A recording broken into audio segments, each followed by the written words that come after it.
کہ حضرت be be Fatima ناراض ہو کے گھر آ گئی. گھر پہ آئی تو رسول اکرم نے واپس گھر بھیج دیا. ایک دن پھر ایسا ہوا. مولا کے گھر میں تو ایسا تھا نا، نوکر چاکر کوئی تھا نہیں، کام کرنا پڑتا تھا. تو بی بی فاطمہ کو ذرا برا بھی لگتا تھا. ایک دن ابا کے پاس لونڈی مانگنے آئی کہ یا ابا جان، فلانی لڑائی کے اندر بہت سے لونڈی غلام آئے ہیں. تو حضور نے منع کیا، لونڈی نہیں دی، نوکرانی نہیں دی. شادی کے بعد کچھ ایک مہینے کی بات ہے، تھوڑی تھوڑی باتیں ہوتی رہتی تھی. ایک دن بی بی فاطمہ گھر آئی اور رسول گھر پہ نہیں تھے. جب حضور باہر سے آئے تو دیکھا بی بی فاطمہ بیٹھی ہے.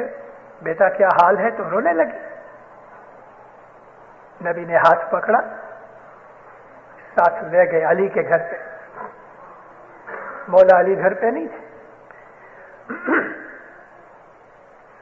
بیٹھے رہے.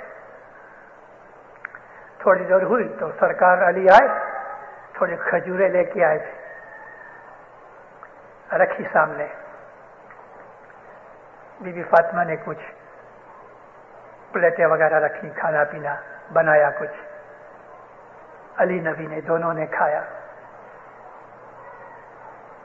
اور اس وقت ایک چھوٹا سا مذاق بھی کیا حضرت رسول اللہ نے.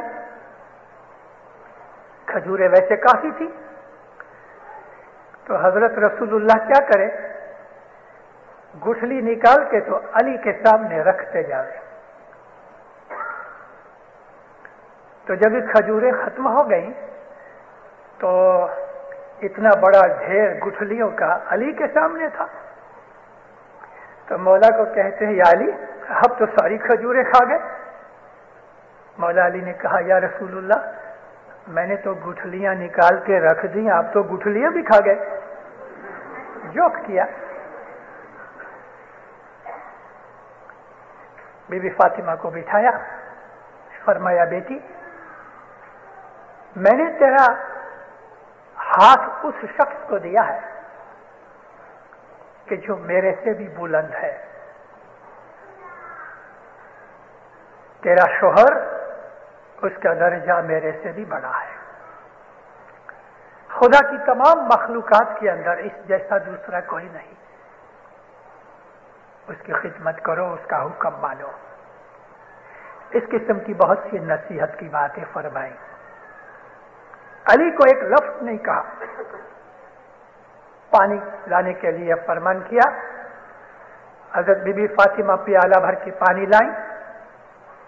رسول پاک نے اس کے اوپر کچھ پڑھ کے پھونکا اور اس سے بی بی فاطمہ کو چھانٹا دیا اور فرمایا، حضرت علی کو کہا تھوڑا پانی آپ پیو، باقی کا بی بی فاطمہ نے پیا. علی کو چھانٹا نہیں دیا. دعا دے کے حضور کھڑے ہوئے، بیٹی کے سر پہ ہاتھ رکھا، فرمایا کل تم یہاں رابعہ کے گھر جانا. رابعہ نام کی ایک غریب عورت تھی مدینے میں. اس کا جو شوہر تھا وہ لکڑی کا کام، یعنی لکڑی کاٹنے کا کام کرتا تھا، جس کو لکڑہارا کہتے ہیں، اور گجراتی میں اس کو کٹھیارا کہتے ہیں. روزے کے اندر کٹھیارے کی پہلے کہانی پڑھی جاتی تھی، مگر وہ کہانی ہمارے مذہب کے ساتھ مطابق نہیں ہوتی تھی. 1946 کے اندر میں نے امام سلطان محمد شاہ کے حضور میں ایک عریضہ بھیجا تھا کہ یہ جو کہانی ہے اس کا ہمارے مذہب کے اندر سے کوئی بھی ریفرنس کہیں ملتی نہیں، اور کہانی کے اندر جو لکھا ہوا ہے وہ ہمارے مذہب کے ساتھ ٹیلی نہیں ہوتا.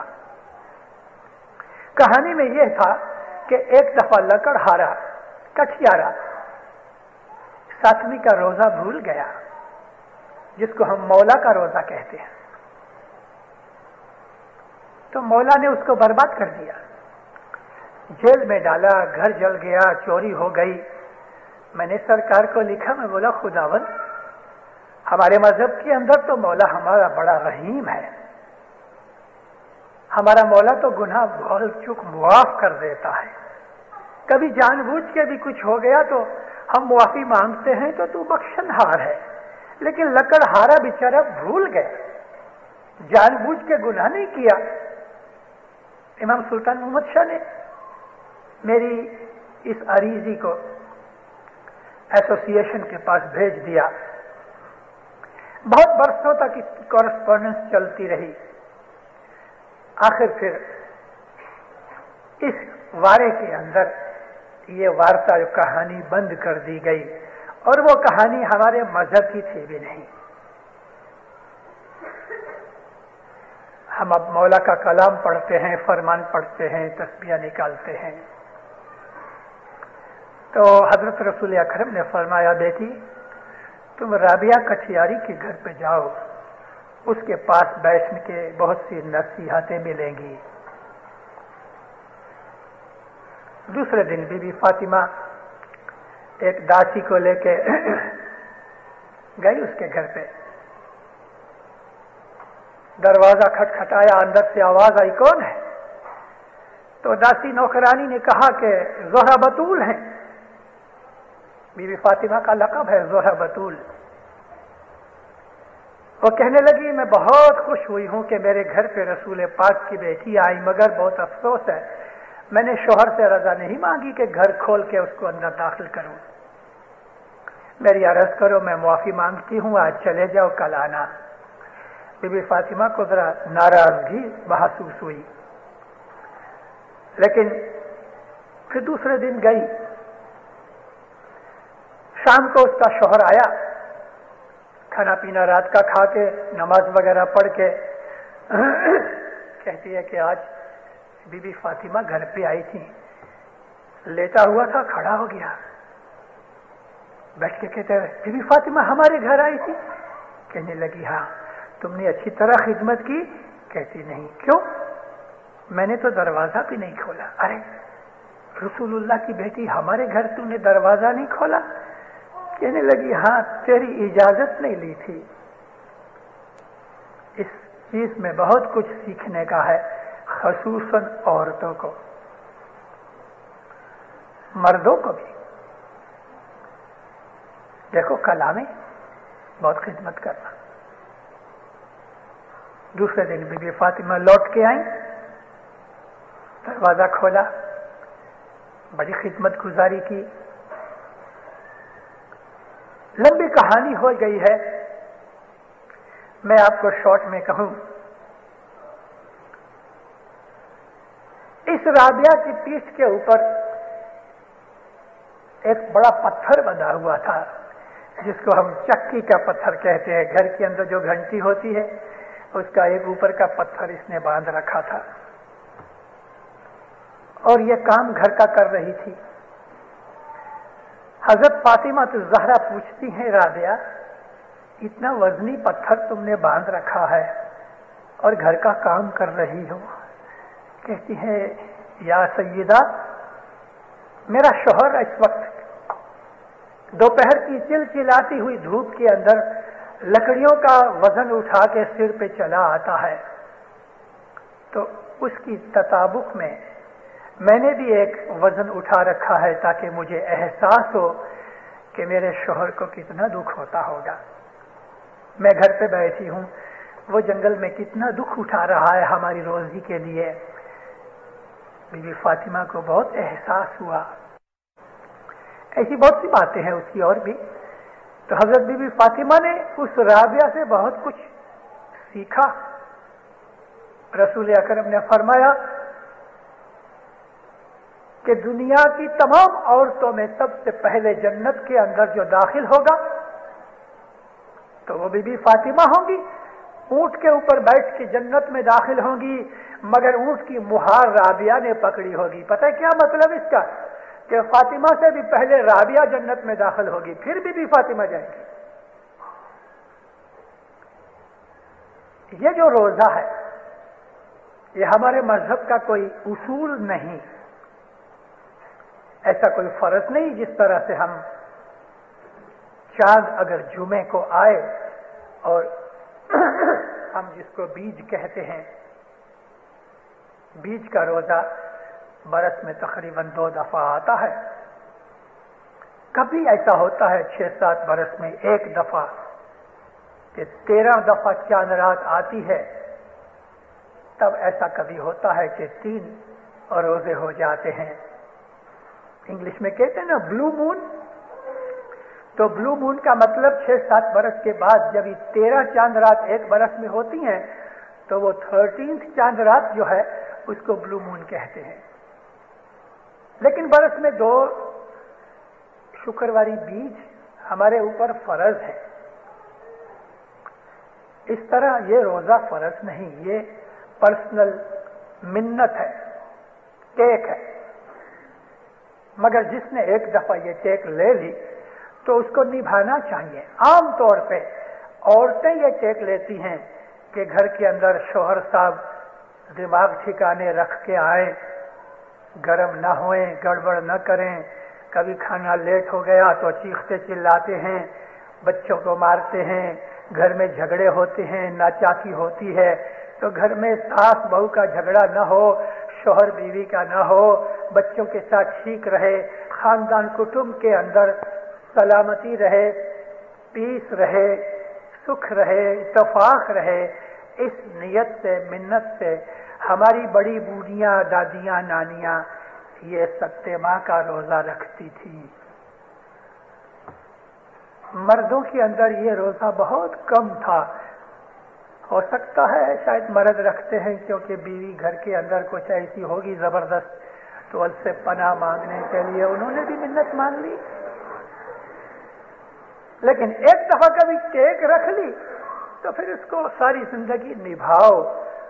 ہو سکتا ہے کبھی آپ سفر پہ ہو اور بھول گئے تو خدا معاف کرتا ہے، اس کی معافی لے لینی چاہیے۔ یہ روزہ پرسنل منت ہے، ایک قسم کی ٹیک ہے۔ حقیقت یہ ہے کہ میاں بیوی جو خدا بناتا ہے، اللہ نے قرآن میں فرمایا ہے کہ جوڑا میں بناتا ہوں، یعنی قسمت میں لکھا ہوتا ہے وہ چیز ملتی ہے۔ تو میاں بیوی کے اندر، آپس کے اندر دونوں کو ایک دوسرے کا خیال رکھنا چاہیے۔ اللہ کے رسول نے فرمایا ہے کہ عورت کے لیے شوہر اس کا مرشد ہے۔ اس کا یہ مطلب نہیں کہ مرشد صاحب جو چاہیں کرتے ہوئے اور مرید صاحبہ بیچاری دکھ اٹھاتی ہوئے، یہ نہیں۔ ہمارے مذہب کے اندر عورت مرد کے سلوک اور تعلق کے اوپر گنان میں ایک پاٹ ہے۔ ہمارے مذہب میں بہت سی چیزیں ہیں، قریباً سب چیزیں ہیں، دنیا بھی ہے، دین بھی ہے۔ اے جی پروش ناری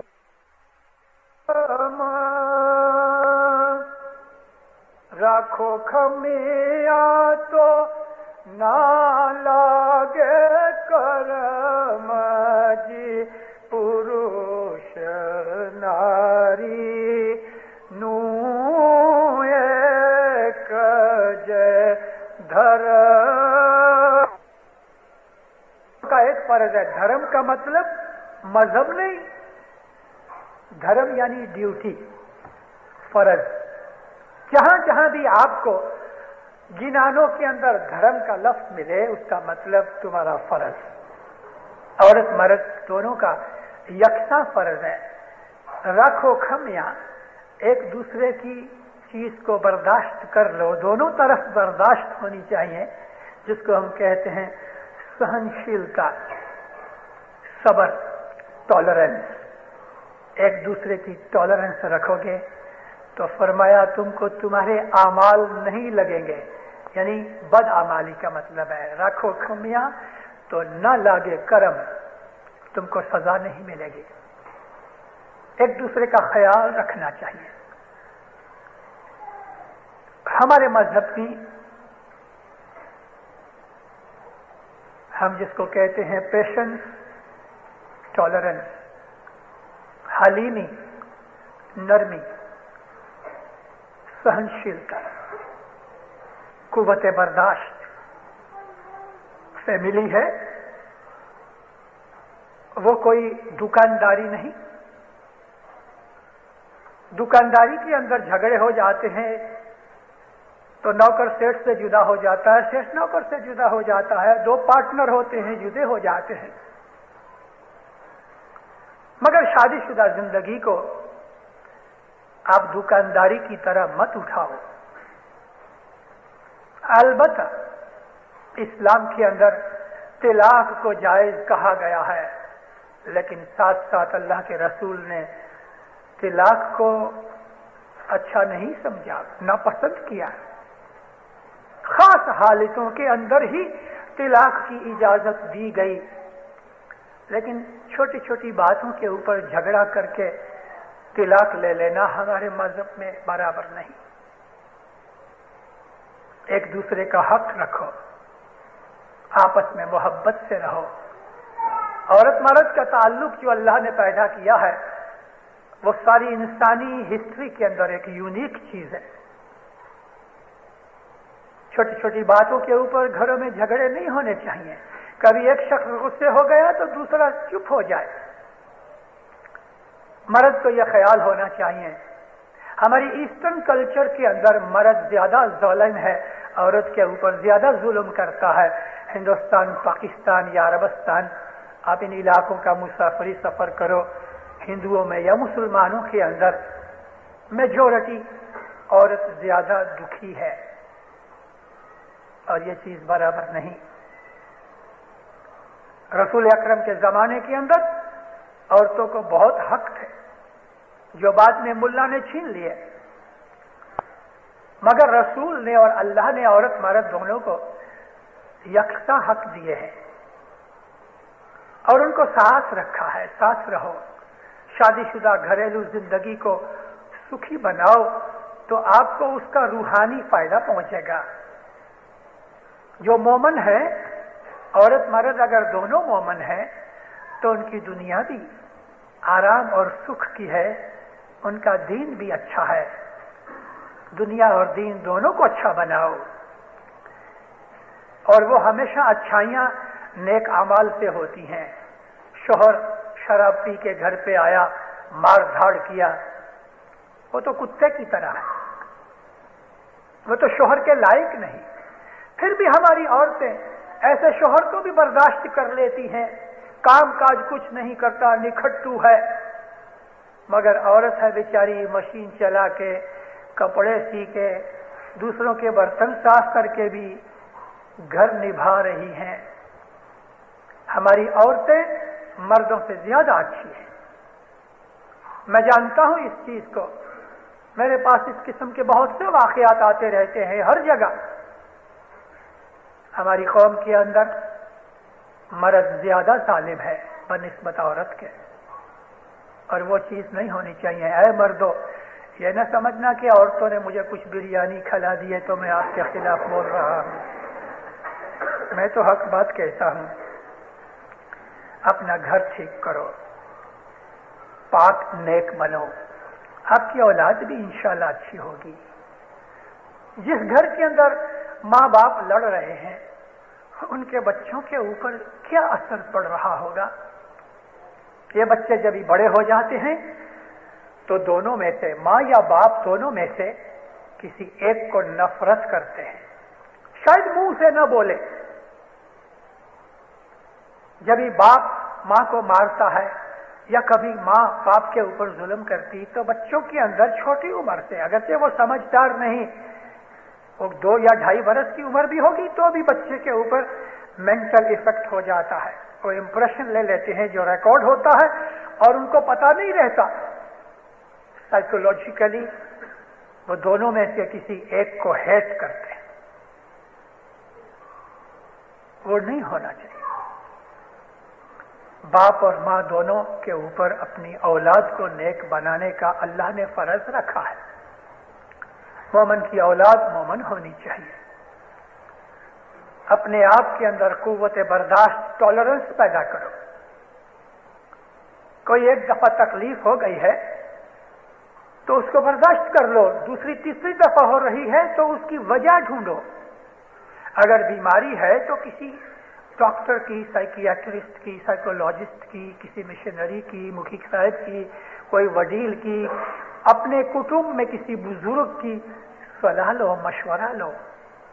لیکن اپنا گھر اچھا رکھو. 7 ماہ کے روزے کا ایک مین مقصد یہ ہے کہ ہم دعاؤں کے ذریعے سے اور سوا پہر کا روزہ رکھ کے منت مانتے ہیں کہ خدا تعالی ہمارے گھر کے اندر صلاح، مشورہ، محبت، اتفاق، اتحاد رکھے.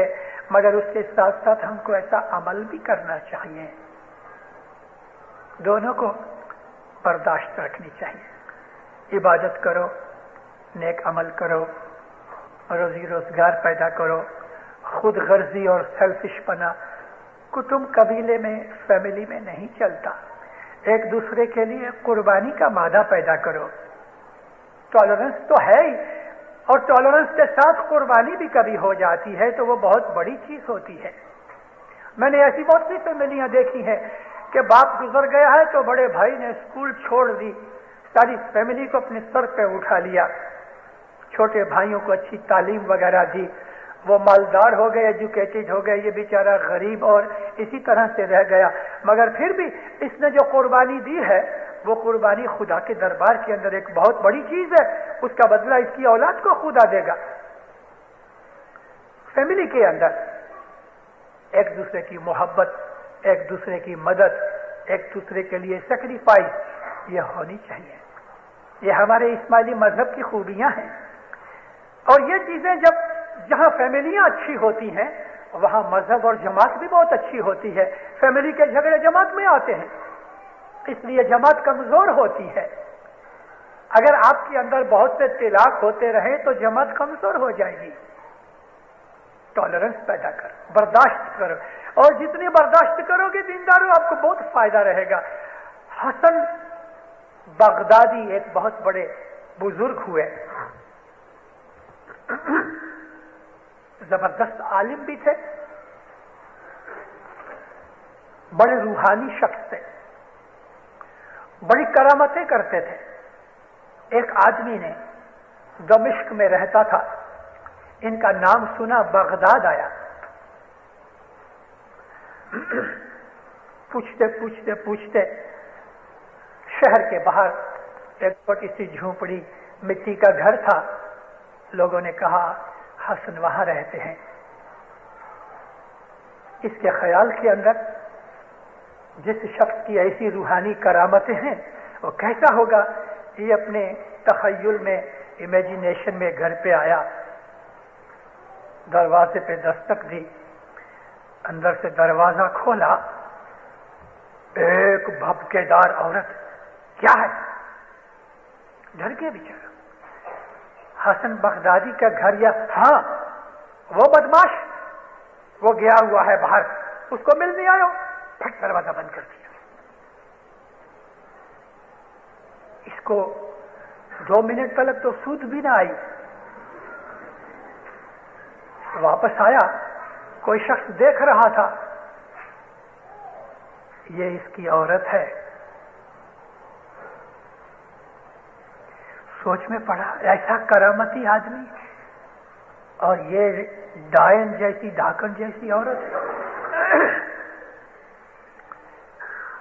اس کو پوچھا کہ بھئی حسن صاحب کام کیا کرتے ہیں؟ کہتا لکڑیاں کاٹتے ہیں.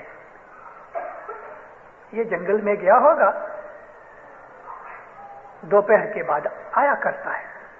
یہ جنگل میں گیا، بولا میں اتنی دور سے سفر کر کے آیا ہوں، ملاقات تو کروں گا.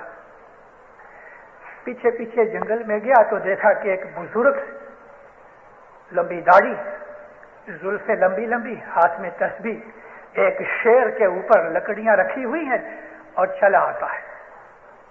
سمجھ تو گیا کہ یہی ہونا چاہیے، لیکن شیر کو دیکھ کے ایک درخت کے اوپر چڑھ گیا. وہ درخت کے نیچے جب آئے تو حسن بغدادی تھا. یہ اوپر کہا بیٹے نیچے آ جاؤ، یہ کتا ہے میرے ساتھ، گدھے کی طرح ہے۔ کہتے صاحب یہ شیر ہے۔ ہاں ہاں تم نیچے آؤ۔ نیچے آیا، سلام کیا۔ دمشق سے آئے ہو؟ جی۔ میرے گھر گئے تھے؟ جی۔ وہ شیرنی کو دیکھا میرے گھر پہ؟ چپ ہو گیا۔ دیکھو بیٹے، میں اس شیرنی کا سب دکھ اٹھاتا ہوں، برداشت کرتا ہوں، تو یہ شیر اللہ نے میرے تابع میں کر رکھا ہے۔ میرے پاس پیسے نہیں کہ میں گدھا خرید سکوں، تو اللہ نے شیر کو بھیج دیا۔ یہ ہر روز میری لکڑیاں لے آتا ہے، میں لکڑیاں اتار دوں گا، یہ جنگل میں واپس چلے جائے گا۔ پھر صبح میں جب جنگل میں جاؤں گا تو میرا انتظار کرے گا، میں لکڑیاں کاٹ کے اس کے اوپر لاد دیتا ہوں، یہ گھر چھوڑ جاتا ہے۔ تم کبھی گھر کی شیرنی کو برداشت کر لو گے تو دنیا کے شیر تمہارے غلام ہو جائیں گے۔ یہ میری نصیحت ہے۔ سلام کر کے چلا گیا۔ کیا مطلب اس کا؟ کہ دنیا کے اندر کسی کا باپ، کسی کی ماں، کسی کا شوہر، کسی کی بیوی، کسی کا بیٹا، کوئی نہ کوئی ایسا ہوتا ہے کہ جس کے ساتھ انبناؤ ہوتی ہے۔ برداشت کرو، جھگڑا مت کرو۔ اس کے دکھ کبھی اٹھا لو گے، وہ پہلے جنم کی اکاؤنٹ کی باتیں ہیں۔ بھاگو گے تو پکڑے جاؤ گے، دوسری دفعہ پکڑے جاؤ گے۔ جو آدمی جیل توڑ کے بھاگ جاتا ہے پولیس واپس پکڑتی ہے، اس کو چھوڑتی نہیں۔ سزا تو پوری ہونی چاہیے۔ اس لیے کبھی گھر کے اندر کوئی ایک آدھ ایسا ہے تو دینداروں اس کو برداشت کر لو، اس کے لیے دعا مانگو، تو خدا اس کو اچھا بھی کر دے گا اور تمہارا بدلہ بھی چکایا جائے گا۔ اس کے اندر ایک چیز میں ضرور اپنی بہنوں کو، بیٹیوں کو، ماؤں کو کہتا ہوں کہ خدا نے دنیا کے اندر عورت مرد کو اس طرح بنایا ہے کہ عورت کو زیادہ دکھ ہیں قدرتی طور پہ بنسبت مرد کے۔ اس لیے میری بہنوں، میری بیٹیوں، جو کچھ بھی دنیا کے اندر اگر تم برداشت کر کے خدا کا آسرا لگا کے اپنی گھر قبیلے کو سکھ شانتی سے رکھو گی تو انشاءاللہ اس کا بہت نیک بدلہ تم کو بڑی عمر میں بھی ملے گا اور بعد موت کے بھی ملے گا۔ یہ روزہ رکھو، اگر ٹیک لی ہوئی ہے، اور کبھی ٹیک نہیں تو تمہارے اوپر کوئی فرض نہیں، مگر جو کوئی بھی ٹیک، روزہ نہیں کوئی اور بھی چیز، کبھی بھی کوئی منت مانگتے ہو تو اپنی منت کو پورا کرو۔ یہ ہمارے مذہب کا اصول ہے۔ مولا ضرور دکھ دور کرے گا۔ سکھی آباد رہو، مولا نیک امیدیں پوری کرے، حقیقتی سمجھ دے، دو جہان میں خیر و برکت دے، ہر بلا دور کرے، آپ کی مشکلیں آسان کرے، آپ کی دعائیں قبول کرے، مولا آپ کے من کو سکھ شانتی دے، گھروں قبیلوں میں جماعتوں میں اتفاق محبت دے، مولانا حضرت امام دستمن سکریت میں آپ کو پورا رکھے، عبادت میں پورا رکھے، فرمان بردار بنائے، مولا آپ کو دنیا کے اندر خوشیاں دے، آپ کو، آپ کی اولاد کو ہمیشہ اپنی پناہ چھتر چھایا میں رکھے، ظہر بات دیدار نصیب کرے۔